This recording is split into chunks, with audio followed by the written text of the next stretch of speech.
Ces dernières années, la Chine a multiplié ses investissements en Afrique, notamment dans les chemins de fer. Très vite, de nombreuses questions se sont posées sur ces objectifs, tant au niveau régional qu'international. Au fil des années, l'Empire du Milieu est devenu un acteur clé dans le développement des réseaux ferroviaires africains, de leur construction à leurs objectifs économiques, politiques et géopolitiques. C'est pour cela qu'aujourd'hui, on te propose de tout comprendre sur les investissements faramineux de la Chine dans les chemins de fer africains. Cela fait déjà quelques années que la Chine est devenue le premier partenaire commercial de l'Afrique. Mais comment a-t-elle fait et pourquoi fait-elle ça ? Son développement, ses technologies de pointe et l'exportation de ses produits lui ont permis de devenir une grande puissance à la fois politique et économique. En 2013, le projet La ceinture et la route est dévoilé par la Chine. Il a comme objectif de renforcer la connectivité et la coopération économique entre la nation et d'autres pays. Elle est alors devenue un partenaire important sur le continent africain et cela s'est fait en 3 temps. En devenant le principal acteur des échanges commerciaux, en prêtant de l'argent et en investissant dans les infrastructures. Pour cela, la Chine a divisé ses investissements à travers plusieurs acteurs publics. La Banque chinoise de développement et l'Exim Bank pour les prêts, la State Grid Corporation of China pour les infrastructures, ainsi que la State Power Investment Corporation et la Huadian Corporation pour la production d'électricité. Mais pourquoi a-t-elle choisi l'Afrique ? En fait, elle comprend très vite que le continent est en train de devenir un point stratégique, notamment dans les échanges commerciaux, mais également au niveau politique. En effet, il faut savoir que ces dernières années, l'Afrique subsaharienne est devenue la région du monde qui s'urbanise le plus vite à un rythme même supérieur à la Chine et à l'Inde. C'est un réel avantage pour l'Empire du Milieu qui diversifie ses revenus, fait grossir son portefeuille et grandit sur la scène internationale en ayant de nouveaux alliés politiques. Cependant, cela a des conséquences néfastes sur certains pays africains qui entrent dans une dépendance commerciale. Par exemple, en Angola, 40% des échanges se font avec la nation chinoise. C'est un réel problème car cela menace la stabilité de l'économie nationale. Par la suite, les bonnes relations qu'entretiennent le pays asiatique avec les nations africaines fait qu'il décide de commencer à prêter de l'argent. En effet, à partir du début des années 2000, l'État chinois commence à verser sous forme de prêts des milliards de dollars.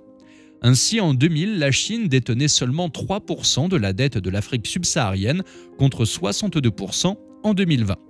En 12 ans, elle aura prêté pas moins de 137 milliards de dollars. De plus de 10 000 entreprises chinoises sont actuellement en activité sur le continent. C'est également un réel problème pour les pays concernés car leur endettement ne fait qu'augmenter. Ainsi, en 4 ans, le taux d'endettement du Mozambique est passé de 51 à 102% du PIB. Mais pourquoi la Chine fait ça ? Quel est l'objectif ? En fait, cela est directement lié aux investissements faits dans les différents pays, notamment dans les infrastructures africaines, dont les chemins de fer. Par exemple, en 2017, c'est grâce à l'argent de la Chine que le Kenya a pu financer son projet ferroviaire d'une valeur de 3,7 milliards de dollars. Et même si ce partenariat peut avoir des conséquences graves sur les pays africains, le projet kényan nous montre que c'est également un réel avantage pour le continent. En effet, cela permet aux nations de développer leur infrastructure rapidement, ce qui est une réelle aubaine pour l'économie nationale. Il faut savoir que la population africaine pourrait atteindre plus de 3 milliards d'individus d'ici 2050. De plus, à partir de 2025, plus de 100 villes d'Afrique compteront plus de 1 million d'habitants. Les nations africaines n'ont donc pas vraiment d'autres solutions devant elles. De plus, les différents pays savent à qui ils ont affaire. En effet, l'Empire du Milieu est connu pour son expansion extraordinaire qui a notamment eu lieu grâce au développement des infrastructures. Cela donne aujourd'hui un pays à la pointe de la technologie, principalement dans le domaine ferroviaire, avec des trains ultra rapides ou encore avec ses différents aéroports grandioses. De plus, pour la Chine, cela lui permet de gagner de l'argent en faisant faire les constructions par des entreprises chinoises et parfois même par des travailleurs qui sont envoyés sur place. De plus, une fois les infrastructures finies, elle est remboursée avec des intérêts. Si jamais le pays n'est pas capable de rembourser la totalité, alors le remboursement doit se faire sous forme de matières premières, du pétrole aux minerais. Des éléments indispensables au bon fonctionnement des entreprises chinoises. Par exemple, pour assurer la production de ses batteries de voitures électriques, la Chine a besoin de cobalt. Elle en a maintenant accès après un accord avec la RD Congo, qui est le premier producteur mondial. C'est pour cela que la Chine finance de nombreux chemins de fer, du Kenya à l'Éthiopie en passant par le Congo. À chaque fois, le schéma est le même, relier l'intérieur du continent à la côte et ainsi faire sortir rapidement les matières premières et les envoyer en Asie.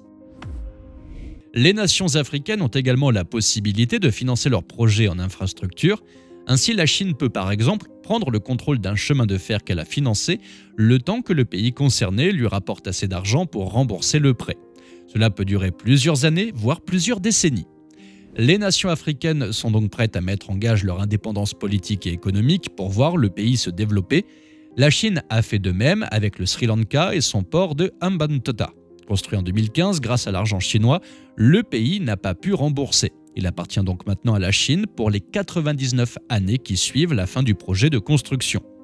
L'acquisition de plusieurs ports par la Chine lui permet alors de mener une politique d'expansion de sa marine de guerre, une aubaine pour le pays qui ne perd absolument pas d'argent en fin de compte, mais en plus s'impose de plus en plus dans les relations internationales. Mais ce n'est pas tout. La Chine finance également une grande partie de la production d'électricité en Afrique subsaharienne, car le pays a bien compris que pour fonctionner, les structures ont besoin d'électricité. Cependant, celle-ci n'est pas présente partout sur le continent africain. En effet, en 2015, plus de la moitié des Africains n'avaient pas accès à l'électricité. Ainsi, un quart des centrales au charbon dans le monde sont aujourd'hui construites ou financées par des entreprises chinoises. Par exemple, en Afrique du Sud, la construction de 2 grandes centrales à charbon à 4 milliards de dollars prêtées par la Chine a été approuvée en 2016. Le pays est alors devenu le plus gros producteur au monde de charbon. Assez paradoxal, sachant que l'Empire du Milieu est également le plus gros producteur d'énergie propre.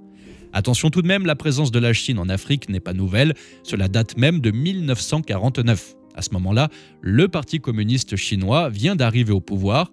Il n'est alors pas reconnu par la plupart des pays africains qui décident de rester fidèles à l'ancien gouvernement. Petit à petit, le parti va alors user de différents stratagèmes pour avoir les différentes nations de son côté. Il va notamment construire de nombreux chemins de fer, des hôpitaux ou encore des universités pour obtenir la reconnaissance du parti sur le continent africain. Cependant, ces dernières années, les moyens de faire de la Chine ont changé car le regard des populations locales est moins enthousiaste qu'auparavant, et ce pour plusieurs raisons. Par exemple, il est de plus en plus demandé aux entreprises chinoises d'employer de la main-d'œuvre locale qui soit payée et traitée dignement. L'augmentation des coûts des projets et le manque d'investissement dans les énergies vertes sont aussi décriés. Les relations diplomatiques ne sont donc plus suffisantes. La Chine doit maintenant dialoguer avec la société civile si elle veut garder une bonne image sur le continent africain. Pour remédier à cela, Huawei, qui réalise 15% de ses revenus en Afrique, va par exemple former près de 12 000 étudiants en télécommunications dans des centres dans plusieurs pays dont le Nigeria, le Maroc ou encore le Congo. De plus, la part de travailleurs locaux est en train d'augmenter considérablement. Il est clair que la Chine est devenue un acteur clé du développement du continent africain. Même si l'Empire du Milieu clame que ses investissements permettent une coopération gagnant-gagnant, il est clair que ce n'est pas toujours le cas. La Chine veut principalement s'étendre et s'imposer puissance mondiale. Pour cela, elle a besoin de matières premières, mais également de contrôler certains points stratégiques, tels que les ports et les chemins de fer. Le pays a très vite compris que l'Afrique avait tout ce qu'elle recherchait. Avec son sol riche et son développement rapide, le pays asiatique en a profité pour être un collaborateur indispensable du développement. Cependant, cela engendre de la dépendance économique, un manque de contrôle national sur les zones stratégiques et des dettes. On peut donc se demander comment vont faire les nations africaines pour continuer à profiter des investissements chinois tout en imposant leur souveraineté.